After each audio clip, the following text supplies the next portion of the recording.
channel YouTube KKN Asigoto Jana. Sebelum kita lanjut, jangan lupa like, subscribe, and share-nya ya. Di era digital telah membawa dampak yang cukup besar dalam kehidupan masyarakat, seolah-olah dipaksa berimigrasi dari cara manual ke media elektronik ataupun ke media digital. Salah satunya dalam sektor pendidikan. Pembelajaran berbasis digital atau lebih dikenal dengan e-learning semakin banyak dimanfaatkan oleh masyarakat jika infrastrukturnya. Penerapan e-learning dapat menjadi suatu metode pembelajaran yang hemat sumber daya. Selain itu, penerapan e-learning juga dapat membangun rasa percaya diri kemandirian masyarakat. Di tengah wabah COVID-19 ini, belakangan ini dari pemerintah menerapkan pembelajaran berbasis digital atau e-learning sangat bermanfaat untuk melindungi peserta didik dari penyebaran virus COVID-19. Apalagi pemerintah sudah mengimbau agar masyarakat dapat beraktivitas di rumah sebagai upaya physical distancing untuk menjaga jarak fisik untuk menekan penyebaran virus. Namun, ini ada namunnya, tidak seperti namanya yang terdengar canggih. Penerapan e-learning ini juga mempunyai kelebihan dan kekurangannya loh. Jadi ketika saya menelusuri pelajar-pelajar di daerah Asrama Cibrata, terutama di tempat tinggal saya, di sini banyak anak-anak yang bisa untuk belajar online dan ada yang tidak bisa untuk belajar online.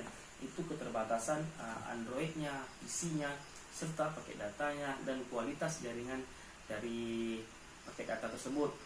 Jadi sehingga banyak anak-anak yang mengeluh untuk belajar secara online tersebut, dan ada juga yang menilai dengan positif karena bisa untuk menghemat waktu, bisa membagi waktu dan lain-lainnya.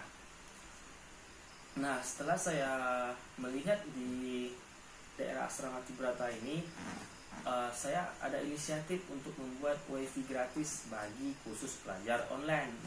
Bagi khusus pelajar online yang seperti apa? Jadi pelajar yang di sekolahnya diterapkan sistem belajar online, belajar di rumah. Jadi saya menyiapkan WiFi gratis, Android-nya dan jaringannya. Jadi dari jam belajar jam 8 sampai jam 2, dan sini juga akan diberi bimbingan bagaimana cara belajar menggunakan media online. Jadi kalau ada yang tidak diketahui atau tidak dipahami oleh siswa tersebut, bisa bertanya dan berbagi ilmu atau sharing atau dan lain-lainnya. Semoga dari tujuan inisiatif saya untuk membuka WiFi gratis ini bisa langsung menggugah hati pemerintah untuk menyediakan suatu tempat ataupun voucher gratis lah ataupun paket data gratis lah untuk bagi masyarakat yang untuk membeli voucher ataupun membeli paket data agak kesusahan gitu. Jadi diberikan paket data gratis.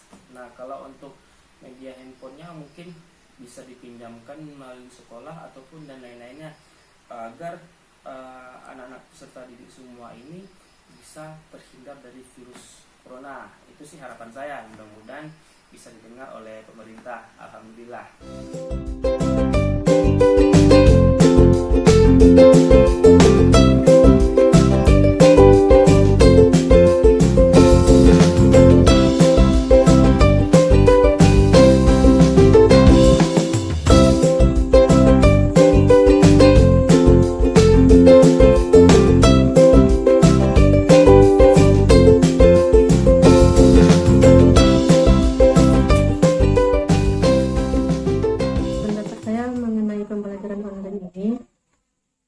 Dari segi positifnya dapat mengatur waktu.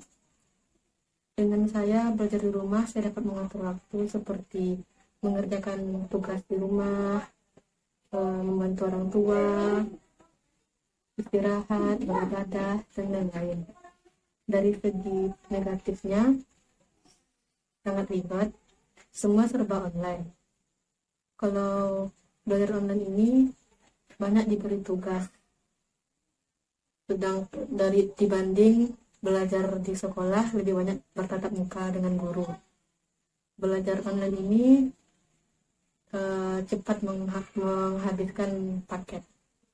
Itu aja sih. Terima kasih. Assalamualaikum warahmatullahi wabarakatuh.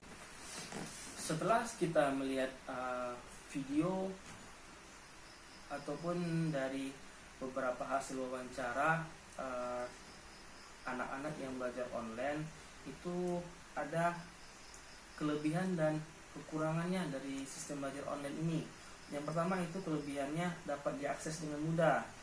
Cukup menggunakan smartphone atau perangkat teknologi lain seperti laptop yang terhubung langsung dengan internet. Anda sudah bisa mengakses materi yang akan dipelajari. Dengan menerapkan e-learning, Anda dapat melakukan kegiatan pelajaran di mana saja dan kapan saja.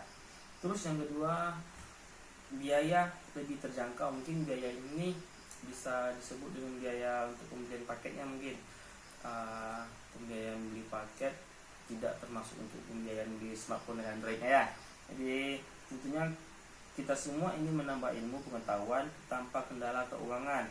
Dengan bermodalkan paket data internet, Anda dapat mengakses berbagai materi pembelajaran tanpa khawatir ketinggalan pelajaran apabila tidak hadir. Misalnya bisa untuk mengupload ataupun mendownload materi-materi yang ada di internet tanpa harus membeli buku tersebut. Terus yang ketiga, waktu belajar menjadi fleksibel. Biasanya kebanyakan orang nih yang ingin belajar tidak memiliki waktu yang cukup.